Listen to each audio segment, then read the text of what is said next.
শিক্ষার্থীদের বিপুল উৎসাহ, উদ্দীপনা ও উৎসবমুখর পরিবেশে রোববার শেষ হয়েছে ঢাকা বিশ্ববিদ্যালয় কেন্দ্রীয় ছাত্র সংসদ ও হল সংসদ ভোটের প্রচার।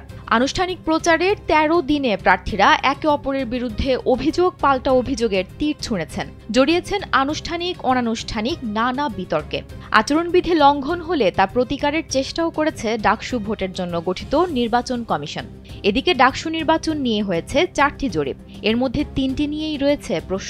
এসব জরিপে দলীয় প্রভাব ও রাজনীতি রয়েছে বলে মনে করেন প্রার্থী ও বিশ্লেষকরা। তাছাড়া ভোটারদের বড় অংশকেই জরিপের বাইরে রাখা হয়েছে বলে মনে করেন তারা। জরিপের বিষয়ে ছাত্রদল প্যানেলের ভিপি প্রার্থী আবিদুল ইসলাম খান বলেন, কয়েকটা জরিপ প্রকাশ করা হয়েছে, আমি মনে করি এগুলো উদ্দেশ্য প্রণোদিত। স্যান্ডেলিনা সো, রূপচর্চায় আভিজাত্য।